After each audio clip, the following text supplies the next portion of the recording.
think the chances of the next ban list being before the World Championship are almost zero. I'm not saying it's impossible, I'm just saying it's very, very unlikely.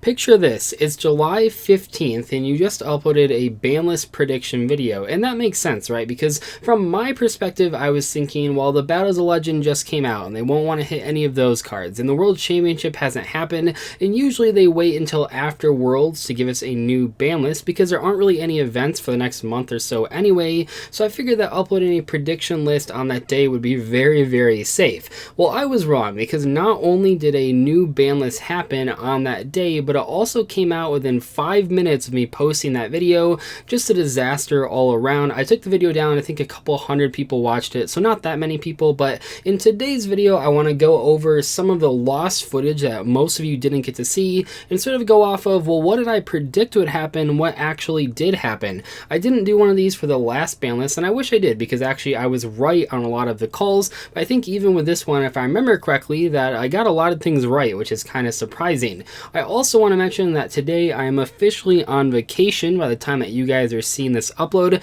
I'm going to be gone for about 2 weeks, and that doesn't really affect you guys that much. I think I should have uploads for pretty much every day for that time period. Luckily, I am stopping home for exactly 1 day in the middle of that 2 weeks, and hopefully I'll be able to get my hands on 1 box of Rising Rampage. At this point, the whole set just got leaked, and that's pretty exciting, except the set isn't that great, so I don't plan on buying more than 1 box, but I at least want to open up 1 box for you guys, because people do want to see what the new set looks like. Anyway, I do want to mention before we go into the actual predictions that the last time that I did this, which was the first time that I did this, I didn't really make a huge difference between the old footage and the current footage. So in today's video, I'm going to make it like really red on the screen. I'm going to change the colors a little bit so you guys can tell when it's older footage. Without further ado though, let's start off with my first prediction. I think it's very unlikely that Mermaid will get banned. It seems like Konami really likes the actual Orcus cards, but they still have to hit the deck in some way. Personally, I think the thing that makes the most sense from Konami's perspective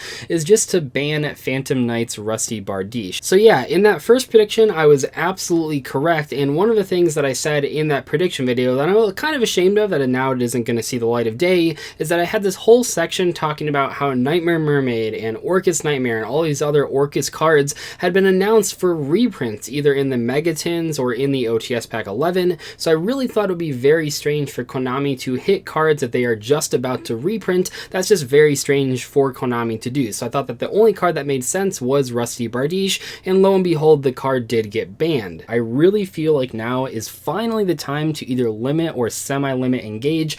I think the other card that you could hit would be Multi-Roll. If you just ban that card, the deck would lose a lot of its like long-term viability. So for like the 4th time in a row, I have incorrectly guessed that Engage would get semi-limited or limited, but at the very least, I did almost guess that Multi-Roll would be limited. I guessed that it would be banned outright, which in hindsight seems a little bit extreme. Skyscrapers at the very least had to be hit in some way. I think we all knew that, especially now what we know about the ban list and how many cards they hit from all the different top strategies. It makes sense that Multi-Roll or something had to go to limited, and I think that it still makes more sense for Engage to get limited, but I also understand that Engage is going to be in the Gold Sarcophagus Megatins coming out in August, so I understand where Konami is coming from. Pretty much everyone on the planet is suggesting is what I'm also going to suggest, which is just limiting Gazelle. This would hurt the deck a lot. It would definitely hurt its consistency. You still have a lot of ways to get to any card in your deck, even something like Gazelle when it's limited. You have the 3 minings, you have the 3 circles, so even with just 1 copy of Gazelle, you technically do have 7 copies, but it means that a lot of the time you have to use your searches for the Gazelle instead of other options. So with this one, I was half right, because technically, yes, Gazelle did get limited. That is what I predicted, but I did not predict Circle going to 1. I don't think anyone predicted that. Actually, I think it's funny because for as many people that knew, or sort of, I guess, knew, quote unquote, that Gazelle would go to 1 copy per deck, I think the exact same amount of people were shocked that Circle went to 1. It's so random. I mean, really think about this. In a ban list where there's 4 top strategies, Skyscrapers, which has been playable for an entire year, only takes takes one hit and it's not even their best card, and Salamangreats that have only been in the format for what, 2 formats I believe, they get 2 cards limited and they're both of the deck's strongest cards. That is just absolutely insane. I think we all thought that Salamangreat Gazelle would go to 1, but Circle going to 1 is just a little over the top. I'm really interested to see if the deck is still viable going forward, because I really don't know. The big card that everyone is asking to be banned is Guard Dragon Elfie. I think this is perfectly reasonable.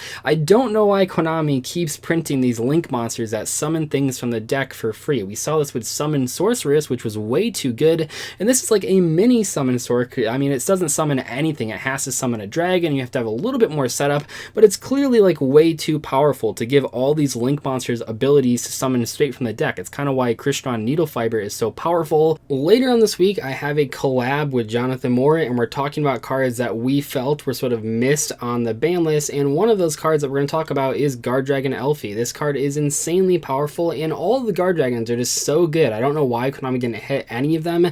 It's really weird, and the Danger Thunder Dragon with the Guard Dragons is likely going to be one of the best decks going forward, if not the best deck going forward. And if you watched people, like as soon as the ban list dropped, a lot of people after the initial shock were just like, okay, how do we abuse the Guard Dragons? This is like the #1 way that you can do big combos, and I just don't get why they didn't hit these cards. It doesn't make any sense to me. I do want to say though that on the next ban list, chances are one of the Guard Dragons is probably going to be banned. I think Danger Nessie is like the card that Konami would either semi-limit or limit. I don't think they'll ban this card. I think that would be really unlikely, but I feel like of all the cards out there that are part of the Danger archetype, Nessie is the one that makes the most sense from Konami's perspective to limit. So just like in the case of Gazelle, I am technically correct in my prediction because this card did get semi-limited. That was one of the options that I thought would happen. I really didn't think it would get banned. I think that's a little bit ridiculous at this point. I thought it would either get semi-limited or limited, and it got semi-limited. But I'm only technically right because 2 other Danger monsters got semi-limited as well, Snake and Jackalope.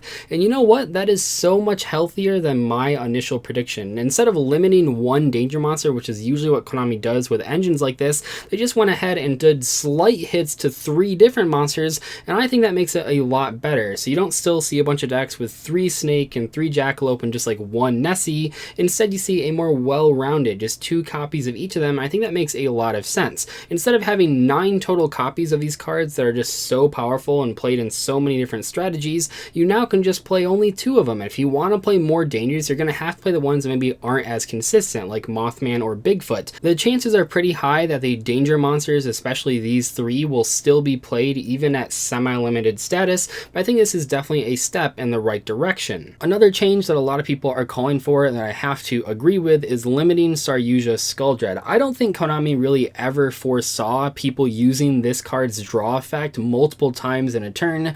I know it might seem weird now that this card wasn't printed as a hard once per turn, but I mean, just think of how much you would have to invest, how much you do have to invest to summon one of these, do the draw effect, and then summon 4 monsters and do the draw effect again.